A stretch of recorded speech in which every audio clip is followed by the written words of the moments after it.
નમસ્કાર. તો આજે આપણે લઈને આવી ગયા છે કેનવા વિશે થોડી બેઝિક માહિતી કે અત્યારના આપણે ખબર હોય તો જે સ્ટુડન્ટ લાઈફ કોલેજ લાઈફની અંદર ઘણા બધા પીપીટી અને બ્રોશર પોસ્ટર આપણે બનાવતા હોય તો ઘણા બધા એપ્લિકેશન હોય, પણ તેમાં મારા મત અનુસાર કેનવા સૌથી સારું છે, કેમ કે એકદમ સિમ્પલ બેઝિક યુઝ અને બધી રીતે સક્ષમ છે. તો આજે આપણે એના વિશે થોડું લઈએ કે આપણે પીપીટી નોર્મલ એડિટ કરવું હોય તો કઈ રીતે કરવું એમ. તો સૌપ્રથમ તો આપણે કેનવા એપ પર આવી જશું અને અહીંયા જો આપણે ઘણા બધા ઓપ્શન આપેલા છે: education, presentation, social media, video, printables, documents, white board, sheets, website અને ઘણા બધા જ્યાં જોઈ શકે છે ઘણા બધા આપેલા છે. આ બધી સાઇઝ આપેલી છે, કઈ સાઇઝમાં આપણે બનાવવું છે, કઈ વસ્તુ બનાવી, A2 સ્ક્વેર, આ રીતે બધા અલગ અલગ આપણે આપેલું છે, જોઈ શકો છો. હવે આપણે નોર્મલ શીખીએ કે એક પીપીટી સારી અને નોર્મલ પીપીટી બનાવી તો કઈ રીતે બનાવવાની. તો સૌપ્રથમ તો આની અંદર જઈ અને પ્રેઝન્ટેશન ઓપ્શન સિલેક્ટ કરવાનું. તે ખુલે એટલે જો આ રીતનું આપણી પાસે સરફેસ આવશે અને જો આ સાઈડમાં જોશો આ ડિઝાઇનની અંદર ક્લિક કરશો ને, જો ન આવે તો ડિઝાઇનની અંદર ક્લિક કરવાનું. તો ત્યાં આપણે ઘણી બધી આ રીતે પીપીટીની સ્ટાઇલ છે આપેલી હોય છે, જો જોઈ શકો. જો આની અંદર 15 પેજ છે, આની અંદર 27 પેજ છે, આમાં 10 પેજ 8 પેજ લખેલા છે. જો આ પછી જો આમાંથી આપણે જે સારી લાગે તે આપણે લઈએ. તો મારે બનાવી છે કોન્ટેન્ટ માટે, તો હું આ લઉં છું. તો જો આપણે મને આ પેજ જોઈ લે, 10 પેજ ખુલી ગયા કઈ રીતના છે. તો હવે આપણે 10 પેજ લેવા હોય તો અપ્લાય ટુ ઓલ પેજ. જેવા આ પેજ બધા અપ્લાય થઈ જશે, તમે જોઈ શકો છો. અહીં બધા પેજ આવી ગયા. હવે આમાં આપણે એક એક વસ્તુ પર સિલેક્ટ કરી શકીએ. જો આ એક ફોન્ટ સિલેક્ટ થયા, આ એક લાઈન સિલેક્ટ થઈ, ટોટલ વસ્તુ આપણે સિલેક્ટ કરી આપણી રીતે આપણા હિસાબથી એને સેટ કરી શકીએ છીએ. અને જો આ ફોન્ટ છે, સમજી લો કે મારા વિડીયોનું લખવું કે તો આને હવે અહીંયા મારે લખવું છે કે કેનવા એડિટ, તો કેનવા જો આ રીતે થયું. હવે આ જે બધી વસ્તુ મને એમ થાય કે આ નથી રાખવું, બરાબર નથી, તો આને આપણે સાઈડમાં લઈ શકીએ. આ રીતની ડિઝાઇન આપણે આપણી રીતે સેટ કરી શકીએ.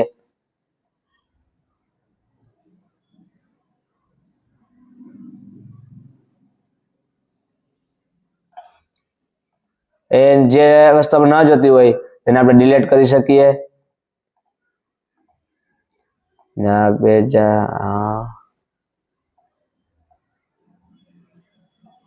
હવે આ ફોન્ટ પાછળના જે ફોન્ટ છે, જ્યાં કેનવા એડિટ લખ્યું તે ફોન્ટ બરાબર આપણે ન લાગતા હોય અને નવા ફોન્ટ આપણે કોઈ જોતા હોય તો અહીંયા ઉપર આ જે ફોન્ટના નામ લખેલા છે તેની પર ક્લિક કરવાનું. તો આપણી સામે ઘણા બધા અલગ અલગ ફોન્ટ ખુલી જશે, જેમાં આપણે જોઈ શકીએ અલગ અલગ બધા પ્રકારના ફોન્ટ ઘણા બધા છે. કેનવાસન્સ,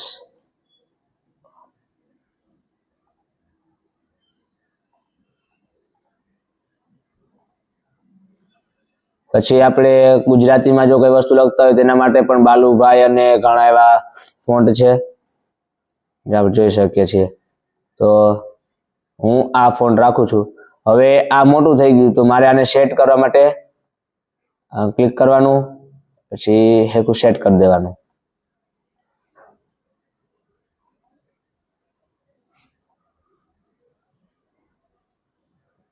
કેનવા એડિટ. હવે અહીંયા મારું નામ લખી દઉં. જો આ રીતે કરવું હોય અને આના ઓલા ન લખવું, આપણે ટેક્સ્ટમાં જવાનું, એડ હેડિંગ, આપણી હિસાબે પણ કોઈ પણ ટેક્સ્ટ આપણે લખી શકીએ. તો અહીંયા હું મારું નામ લખી દઉં,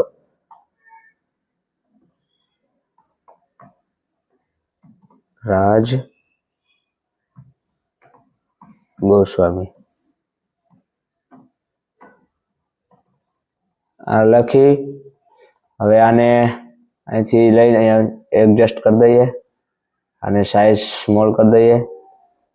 હવે જે મારે આ સમજો કે રાજ ગોસ્વામી લખ્યું તે ફોન્ટનો કલર મારે જુદો રાખવો, તો રાજ ગોસ્વામીને સિલેક્ટ કરવાનું, પછી જો આપણે સાઈઝ અહીંથી પણ વધઘટ આપણે કરી શકીએ આ મુજબ.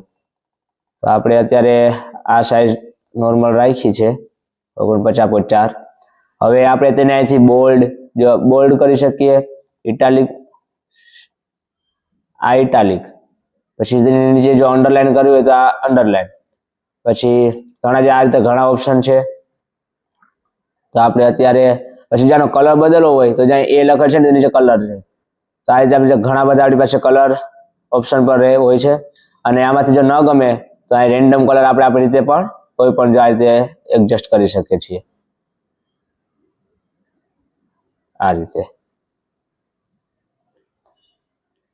પછી અહીંયા જે આપણે કોઈ પણ હવે મારે આ વસ્તુ રાખવી જ નથી, અહીંથી મારે એક આખું આ હેડિંગ મારે ઉપર જવા દેવું, તો આ વસ્તુ ડિલીટ કરી દેવાની. પછી આ લાઇનિંગ ને ડિલીટ કરી દઈએ આપણે, અને આને પણ ડિલીટ કરી દઈએ. હવે કેનવા એડિટ ને આપણે અહીં રાખીએ.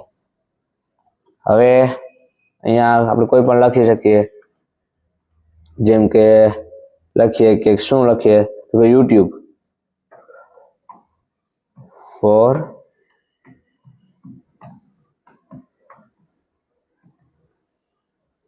યુટ્યુબ. આને જે આપણે આ રીતે કરી મોટા કરી દઈએ થોડા, એટલે એકદમ ક્રિએટિવ લાગે આ રીતે બધું. પછી આ જે ફોન્ટ આપણે જે પેલા રાખીએ તે મુજબ ફોન્ટ રાખી દઈએ. હવે આપણે એમ થાય કે આની અંદર મારે કંઈક બીજું નવું એડ કરવું છે, તો મારી ગેલેરીમાંથી ફોટા અને તે બધી વસ્તુ એડ કરવી છે, તો અહીંથી અપલોડ પર જવાનું. ને જો મારે ઘણા બધા છે, બાકી જ્યાંથી અપલોડ ફાઇલ્સ, અને આપણે કોઈ પણ ફાઇલને અપલોડ કરી શકીએ. તો હવે હું છું કે આ ફોટો મારે એડ કરવો છે, તો જો આ ફોટો પણ એડ હું કરી શકું. હવે આને આપણે એડજસ્ટ કરી શકીએ, જો તમે જોઈ શકો છો આ રીતે. હવે આપણે જે આ વસ્તુને એમ થાય કે હવે મારે આ વસ્તુ પાછળ રાખવી, કારણ ટ્રાન્સપરન્સી ઓછી કરવી, જે આ પાછળની વસ્તુ દેખાતી નથી, તો આપણે આ ફોટો સિલેક્ટ કરેલો છે અને એની ટ્રાન્સપરન્સી અહીંથી ઘટાડી દેવાની.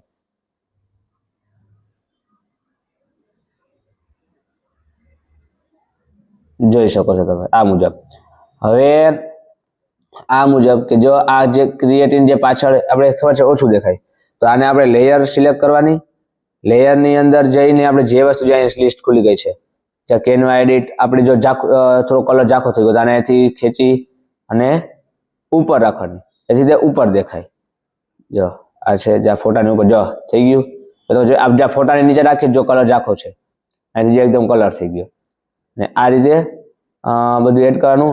હવે આપણે જે આ કેનવા એડિટ જે લખેલ છે તેનામાં આપણે એનિમેશન, કે જ્યારે આપણે પીપીટી દ્વારા કોઈને બતાવવા હોય ત્યારે એનિમેશન હોય તો સારું લાગે, તો એ જો એનિમેટ લખે છે તેની પર ક્લિક થઈ અને જ્યાં અલગ અલગ આપણે આપેલા છે સ્ટાઇલ જોઈ શકો છો તમે આ મુજબ છે. આમાં અલગ અલગ એ મુજબથી આવે. તો મને આ ટાઈપરાઇટર વાળું યોગ્ય લાગ્યું. પછી આની અંદર રાજ ગોસ્વામી બધું જોઈ શકો છો.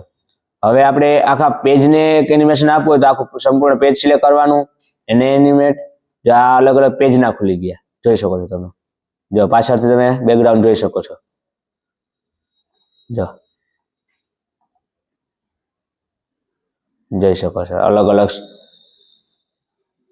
જે આપણે સ્ક્રેચીસ વાળું યોગ્ય લાગે તો જો આપણે જોઈ શકીએ. હવે આ પછી બીજું પેજ, આ રીતે બધા પેજ આપણે નોર્મલ એડ કરી શકીએ. હવે આપણે બહારથી કઈ વસ્તુ ઉમેરવી તો એલિમેન્ટ્સની અંદર જઈને આપણે કેનવા એઆઈ નો યુઝ કરીને આપણે જે મુજબનું બધું બનાવવું હોય તે બનાવી શકીએ. આની અંદર ઘણા બધા શેપ્સ આપેલા છે અને તેનો ઉપયોગ આપણે કરી શકીએ છીએ. પ્લસ આની અંદર ગ્રાફિક્સ આપેલા છે, ગ્રાફિક્સની અંદર પણ ઘણા બધા આવે છે, જેવા આપણે જોઈએ તેવા અંદર મળી રહે છે. બાકી સર્ચ કરવાનું હોયથી અને તે બનાવી આપે. પછી આ બાદ આપણે ફોટોઝ, જો અલગ અલગ આના ઘણા ફોટોઝ છે આપણી પાસે, આ ખુદ કેનવાની અંદર જ આવે છે. અને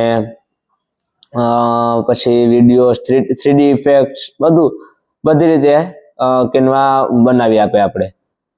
અને આ રીતે આપણે પીપીટી બનાવી અને આગળ આપણે બધા બીજા પેજીસ એડ કરી શકીએ છીએ. તો આ મુજબ હતો આનો પહેલો પાર્ટ.